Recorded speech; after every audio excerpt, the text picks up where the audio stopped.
അവരുടെ real friendship ആണോ ഭർത്താവാൻ ആ ഒരു ടൈം മാത്രം ആളുകൾ ഒന്നും കൂടെ പോയി ഒന്ന് ആ സിനിമ കാണണം. അങ്ങനെ ആവണമെങ്കിൽ ആ ക്യാരക്ടർ നല്ലതായിരിക്കും ചീത്തയായിരിക്കും.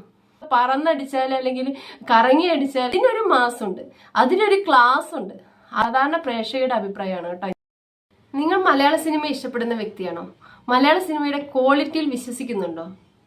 മമ്മൂക്ക, ലാലേട്ടൻ ഇവരെ ഇഷ്ടമാണോ നിങ്ങൾക്ക്?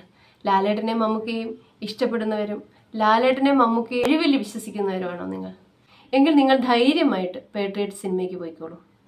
ഞാൻ ഇന്നലെ പേട്രിയറ്റ് സിനിമ കാണാൻ പോയി. അതുകൊണ്ടാണ് കേട്ടോ ഞാൻ ഇങ്ങനെ ഒരു റിവ്യൂ ചെയ്യാൻ തീരുമാനിച്ചത്. മൂവി റിവ്യൂ ചെയ്യുന്ന വലിയ വലിയ ആളുകളൊക്കെ ഉണ്ട്. അവരുടെയൊക്കെ റിവ്യൂസ് കേട്ട് കുറേയൊക്കെ നെഗറ്റീവ് അടിച്ച് കുറച്ചൊക്കെ മിക്സഡ് റിയാക്ഷനൊക്കെ കണ്ട് വലിയ പ്രതീക്ഷയൊന്നും ഇല്ലാതെയാണ് തിയേറ്ററിലേക്ക് പോയത്. നിങ്ങൾ എന്താണോ അവർ രണ്ടുപേരിൽ നിന്ന് കാണാൻ ആഗ്രഹിക്കുന്നത് അത് നിങ്ങൾക്ക് കിട്ടിയിരിക്കും. ഒട്ടും മമ്മൂക്കയാണുള്ളത്, മമ്മൂക്ക തന്നെയാണ് ഇതിൻ്റെ അകത്ത് ഹീറോ. പക്ഷെ ആ ഒരു രീതിയിൽ വലിയ രീതിയിൽ ഹീറോ ഇങ്ങനെ മുഴച്ചു നിൽക്കുന്ന പോലെ പോകുന്ന ഒരു സിനിമയല്ല. അത് മൾട്ടി സ്റ്റാർ ഫിലിം തന്നെ, അങ്ങനെ തന്നെ പറയാൻ പറ്റും. കാരണം ലാലേട്ടൻ, കുഞ്ചാക്കോ ബോബൻ, ഫഹദ് ഫാസിൽ, അങ്ങനെ എല്ലാവരുടെയും റോൾ, അവനവൻ്റെ റോൾ എല്ലാവരും അവനവൻ ഭംഗിയായിട്ട്. പക്ഷെ ഏറ്റവും മികച്ചു നിൽക്കുന്ന കുറച്ച് ടൈം, ഏറ്റവും ഈ സിനിമ ഏറ്റവും പീക്കിലേക്ക് കൊണ്ടുപോയ ഒരു ടൈം എന്ന് പറഞ്ഞാൽ മമ്മൂക്ക മോഹൻലാൽ ഒന്നിച്ച് വരുന്ന ആ കുറേ സമയമാണ്. ഈ കുറേ പേര് പറയുന്ന ആദ്യ ഹാഫ് നന്നായിട്ട് പോയി, സെക്കൻഡ് ഹാഫ് അങ്ങനെയാക്കി ഇങ്ങനെയാക്കി, മോഹൻലാലിനെ കൊണ്ടുവന്ന് എന്തോ ആക്കി. മോഹൻലാലിൻ്റെ കരിയറിലെ തന്നെ ഏറ്റവും ബെസ്റ്റ് കഥാപാത്രങ്ങളിൽ ഒന്നാണിത്. കാലില്ലാത്ത മോഹൻലാലിനെ കൊന്നു, അങ്ങനെ ഇങ്ങനെയൊക്കെയാണ് പറയുന്നത്. നിങ്ങൾ പോയി കാണട്ടോ, ഞാനതിൻ്റെ കഥയൊന്നും പറയുന്നില്ല. പക്ഷേ ആ ഒരു ക്യാരക്ടർ, ആ ക്യാരക്ടറിന് ഈ സിനിമ കൊടുത്തിരിക്കുന്ന ഒരു സ്ഥാനം, അല്ലെങ്കിൽ ആ ക്യാരക്ടറിന് ഈ സിനിമയിൽ എത്രത്തോളം പ്രാധാന്യമുണ്ട്, അങ്ങനെയൊക്കെ വെച്ച് നോക്കുമ്പോൾ ഇപ്പൊ ത്രൂ ഔട്ട് നിന്ന മമ്മൂക്ക മോശം എന്നല്ല, മമ്മൂക്ക ത്രൂ ഔട്ട് മമ്മൂക്കയുടെ ക്യാരക്ടർ സൂപ്പറായിട്ട് കൊണ്ടുപോയിട്ടുണ്ട്. പക്ഷെ ലാലേട്ടന്റെ ആ ക്യാരക്ടർ ഒരുപക്ഷെ മമ്മൂക്കയുടെ ക്യാരക്ടറിനേക്കാൾ ഒരു പടി മുമ്പിൽ, അല്ലെങ്കിൽ മമ്മൂക്കയുടെ ആ ഒരു സിനിമയുടെ ഇപ്പം ആ ഒരു ടൈം കൊണ്ട് തന്നെ ആ സിനിമ മൊത്തം ഹാക്ക് ചെയ്യപ്പെടുന്ന രീതിയിൽ മോഹൻലാലിന്റെ മാത്രമല്ല, ഇൻഡിവിജ്വലി മോഹൻലാലിന് അതിൽ റോളുണ്ടോ എന്ന് വെച്ചാൽ അങ്ങനെയല്ല. അവർ രണ്ടുപേരും കൂടിയുള്ള ആ കോംബോ. പിന്നെ വേറൊരു കാര്യമുണ്ട്, ആ കോംബോയിൽ ആ സിനിമയിൽ അത് വളരെ സൂപ്പറായിട്ടുള്ള മൊമെന്റ്സ് ആയിരുന്നു. പക്ഷെ അതിൻ്റെ ഉപരിയായിട്ട് അവരുടെ റിയൽ ലൈഫുമായിട്ട് ഞാനിങ്ങനെ, ഇത് സിനിമ തന്നെയാണോ, അത് അവരുടെ റിയൽ ഫ്രണ്ട്ഷിപ്പ് ആണോ ഞാൻ ഈ മുമ്പിൽ കണ്ടുകൊണ്ടിരിക്കുന്നത്, അല്ലെങ്കിൽ റിയൽ ആയിട്ടുള്ള അവരുടെ ബിഹേവിയേഴ്സ്, അല്ലെങ്കിൽ റിയൽ ആയിട്ട് അവർ ഹാർട്ടിൽ നിന്ന് സംസാരിക്കുന്ന പോലെയുള്ള കുറച്ച് കാര്യങ്ങൾ, അങ്ങനെ നമുക്ക് ശരിക്കും അവരുടെ ഫ്രണ്ട്ഷിപ്പ് അതിൻ്റെ അതേ ഒരു ഫീലിങ്സോടെ നമുക്ക് കണ്ടിരിക്കാൻ പറ്റിയ കുറേ മൊമെന്റ്സ്, കുറച്ചധികം മൊമെന്റ്സ് ഉണ്ട് അതിൻ്റെ അകത്ത്. ആ ഒരു കുറച്ച് സമയങ്ങൾ മാത്രം മതി ഈ സിനിമ കാണാൻ വേണ്ടി നിങ്ങളുടെ സമയവും നിങ്ങളുടെ ക്യാഷും ചെലവഴിച്ചെങ്കിൽ അത് വർത്താവാൻ ആ ഒരു ടൈം മാത്രം മതി. അയ്യോ, അവരുടെ ആ ഒരു ഒരുമിച്ചുള്ള ടൈം കഴിഞ്ഞു പോയപ്പോൾ കുറച്ചുകൂടെ ഉണ്ടായിരുന്നെങ്കിൽ, അങ്ങനെ ഒരു ആഗ്രഹം അത് സ്വാഭാവികമായിട്ടും എനിക്കും ഉണ്ടായി. കാരണം കുറച്ചുകൂടെ നേരം വേണമായിരുന്നു, അയ്യോ ഇത് അവസാനിച്ചു എന്ന് തോന്നി. പക്ഷെ കുറെ പേര് പറയുന്നു മോഹൻലാലിനെ കൊന്നു, മോഹൻലാലിനെ ചത്തോ, മോഹൻലാലിനെ തേച്ചു, അങ്ങനെ ഇങ്ങനെയൊക്കെ. ഓക്കെ, ലാലേട്ടൻ അവിടെ മരിക്കുന്നുണ്ട്, അതിപ്പോ എല്ലാവരും അറിഞ്ഞത് കൊണ്ട് ഞാൻ ഇപ്പൊ സസ്പെൻസ് ഒന്നും ഇല്ലാത്തതുകൊണ്ട് പറയാണ്. പക്ഷെ കുറെ പേര് വിചാരിച്ചു അതോടുകൂടി മോഹൻലാൽ അവിടെ എൻഡായി എന്നാണ്. കുറച്ച് പേര് ഈ നെഗറ്റീവ് റിവ്യൂ കണ്ടാൽ അങ്ങനെയുള്ള കുറച്ച് പേര്, അത് ആരാണെന്ന് എനിക്ക് അറിഞ്ഞില്ല, കുറച്ച് പേരൊക്കെ എണീറ്റ് പോയി എന്നൊക്കെ പറയുന്നു. പക്ഷെ മോഹൻലാൽ അവിടെ തീർന്നു എന്നാണ്. അവിടെ ശരിക്കും പറഞ്ഞാൽ ഈ സിനിമയുടെ എൻഡ് ലാലേട്ടനുള്ള ട്രിബ്യൂട്ട് ആയിട്ടാണ് ആ സിനിമയുടെ എൻഡിങ് വരുന്നത്. ആ എൻഡിങ്ങിന് തൊട്ട് മുമ്പുള്ളൊരു സോങ് ഉണ്ട്. ഇതൊന്നും കാണാതെ ലാലേട്ടന്റെ പോർഷൻ അവിടെ തീർന്നു എന്ന് ധരിച്ചു പോയ ആളുകൾ ഒന്നും കൂടെ പോയി ഒന്ന് ആ സിനിമ കാണണമെന്നേ എനിക്ക് പറയാനുള്ളൂ. കാരണം അതിന്റെ എൻഡ് വരെ നിങ്ങൾ കാണാം. ഈ സിനിമ എൻഡ് ചെയ്തിരിക്കുന്നത് മോഹൻലാലിനെ വെച്ചിട്ടാണ്, അല്ലെങ്കിൽ അവരുടെ കോംബോ വെച്ചിട്ടാണ് അത് എൻഡ് ചെയ്തിരിക്കുന്നത്. ഇത്രയും നല്ല രീതിയിൽ, ഇത്രയും നന്നായിട്ട് അതായത് ഇത്രയും സോഷ്യലി റെലവെന്റ് ആയിട്ടുള്ള ഒരു സബ്ജക്റ്റ് ഇത്രയും നല്ല രീതിയിൽ കൈകാര്യം ചെയ്ത് വലിയ മാസം അങ്ങനെയുള്ള കാര്യങ്ങളൊന്നും കൊടുക്കാതെ ഇവർ ഇത്രയും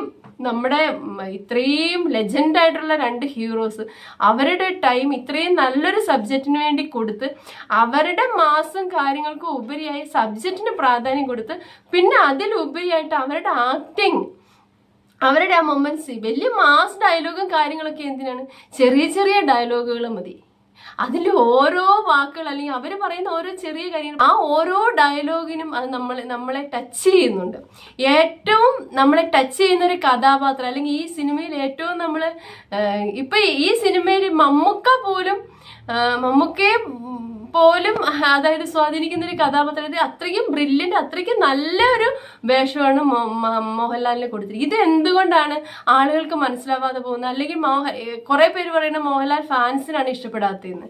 എനിക്ക് മനസ്സിലാവുന്നില്ല. ഇത് ഇഷ്ടപ്പെടാത്ത ഈ സിനിമയിൽ മോഹൻലാലിന്റെ ഈ ക്യാരക്ടർ, ഇത്രയും നല്ലൊരു റോൾ ഇഷ്ടപ്പെടാത്തത് മോഹൻലാൽ ഫാൻസ് ആണെന്ന് എനിക്ക് തോന്നുന്നില്ല. മോഹൻലാലിനെ ഇഷ്ടപ്പെടുന്ന ഒരു വ്യക്തിക്ക് ഇത്രയും നല്ലൊരു ക്യാരക്ടർ, ഇത്രയും മികച്ച രീതിയിൽ ഇത്രയും പ്രാധാന്യം ഉള്ളൊരു ക്യാരക്ടർ, അതിന്റെ എത്ര ടൈം ഉണ്ടോന്നല്ലേ, എന്തിനാണ് അധികം? നമ്മളിപ്പോ ചില കാര്യങ്ങൾ പറയില്ല, ഈ കാര്യം അത് അധികം വേണ്ട, ചില കാര്യങ്ങളൊക്കെ വളരെ കുറച്ച് മതി അത് അതിന്റെ റിസൾട്ട് അറിയിക്കാൻ എന്നുള്ളതാണ്.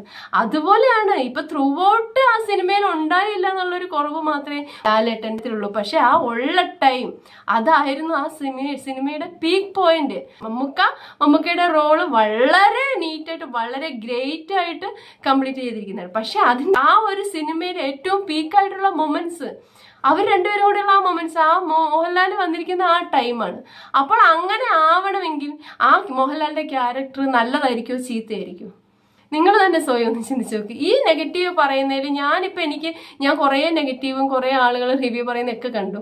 ഇപ്പം അതിൽ കുറേ പേരൊക്കെ എന്തൊക്കെയോ കാണാതെയൊക്കെ ആരെങ്കിലുമൊക്കെ പറയുന്ന കേട്ടിട്ടൊക്കെ പറയും. വലിയ വലിയ ആളുകൾ, സോഷ്യലി റെലവെന്റ് ആയിട്ടുള്ള സബ്ജക്റ്റ് സംസാരിക്കുന്ന ആളുകളൊക്കെ വേറെ ആരുടെയെങ്കിലും റിവ്യൂ കണ്ടിട്ട് വന്നിരുന്ന് വെറുതെ ഇവരുടെയൊക്കെ ഇപ്പോൾ സംസാരം കേട്ടാൽ എന്തെങ്കിലും വ്യക്തി വൈരാഗ്യം ഇവരോടൊക്കെ ഉണ്ടോ എന്ന് തോന്നിപ്പോവും. ഈ മോഹൻലാലും മമ്മൂക്കയും ഇനി അവർ രണ്ടുപേരും കൂടി ഒരുമിച്ച് വരരുത്, അല്ലെങ്കിൽ അവർ ഒരുമിച്ച് മലയാള സിനിമയിൽ അവർക്കൊരു അങ്ങനെയൊക്കെ ആഗ്രഹിച്ചിട്ടാണോ ഇവരൊക്കെ ഈ റിവ്യൂ പറയുന്നത് തോന്നിപ്പോകും ഇവരുടെയൊക്കെ റിവ്യൂ കണ്ടിട്ടുണ്ടെങ്കിൽ. ശരിക്കും പറഞ്ഞാൽ ഈ റിവ്യൂസ് ഒന്നും കണ്ട് നിങ്ങൾ ആരും സിനിമയ്ക്ക് പോകാതിരിക്കരുത്.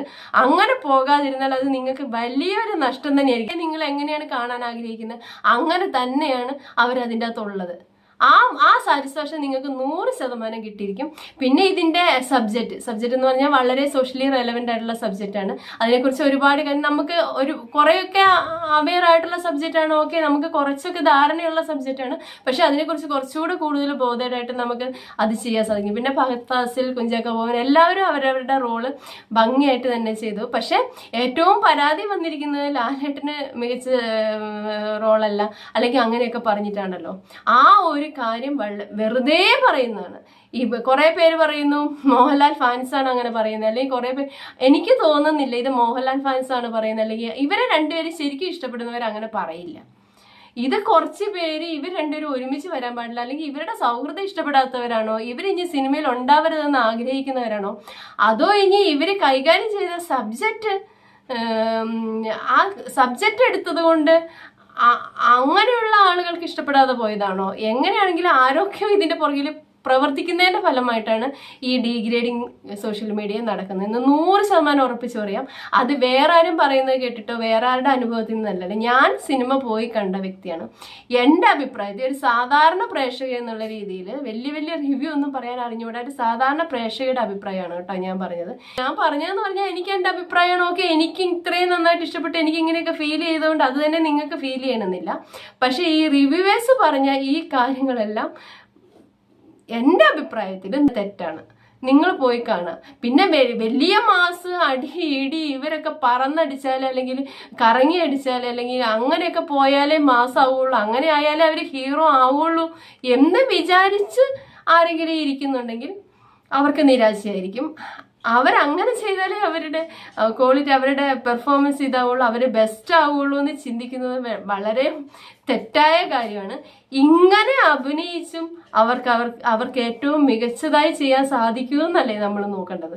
അല്ലെങ്കിൽ അതാണല്ലേ ഒരു വ്യത്യസ്തമായ കഥാപാത്രം നല്ല രീതിയിൽ ഹാൻഡിൽ ചെയ്തിരിക്കുന്ന നല്ല മികച്ച ഒരു കഥാപാത്രം, അവർ അമാനുഷികരാവണം എന്നൊക്കെ ചിന്തിച്ച് അങ്ങനെയൊക്കെ പോയി. അങ്ങനെയുള്ള സിനിമയല്ലെന്ന് അവർ ആദ്യമേ പറഞ്ഞിട്ടുണ്ട്. അപ്പൊ അങ്ങനെയൊക്കെ പ്രതീക്ഷിച്ച് പോയിട്ട് അതുണ്ടായില്ല ഇതുണ്ടായില്ല. ഇവർ ആദ്യമേ പറഞ്ഞിട്ടുണ്ട് ഇതൊരു മാസ് സിനിമയല്ല, അല്ലെങ്കിൽ അങ്ങനെയുള്ള കാര്യങ്ങൾ ഒരുപാട് ഇതില്ല, അവർ കണ്ടന്റിനാണ് പ്രാധാന്യം എന്ന് പല പ്രാവശ്യം പറഞ്ഞിട്ടുണ്ട്. പക്ഷെ ഇത് മാസ് സിനിമയാണോ എന്ന് ചോദിച്ചാൽ ഈ പറന്നടിക്കുന്നതോ അങ്ങനെ ഞാൻ കാണുന്ന മാസം അതൊന്നുമല്ല. ഞാൻ കാണുന്ന മാസം എന്ന് പറഞ്ഞാൽ അവര് ചെയ്യുന്ന കാര്യങ്ങൾക്കൊരു പെർഫെക്ഷൻ അല്ലെങ്കിൽ അതിന് ക്വാളിറ്റി വരുമ്പോൾ അതിനൊരു മാസമുണ്ട്, അതിനൊരു ക്ലാസ് ഉണ്ട്. അത് രണ്ടും ഈ സിനിമയിൽ നന്നായിട്ടുണ്ട്. അത് നിങ്ങൾ നല്ല രീതി ഈ റിവ്യൂ എനിക്ക് പറയാനുള്ളതെന്ന് പറഞ്ഞാൽ നിങ്ങൾ ഈ റിവ്യൂ ഒക്കെ കണ്ട് പോയി നല്ലൊരു മികച്ചൊരു സിനിമ അല്ലെങ്കിൽ മികച്ചൊരു ഇവരുടെ രണ്ടുപേരുടെയും കൂടെ നല്ലൊരു സിനിമ മിസ്സാക്കരുതെന്ന് എനിക്ക് പറയാനുള്ളൂ കേട്ടോ.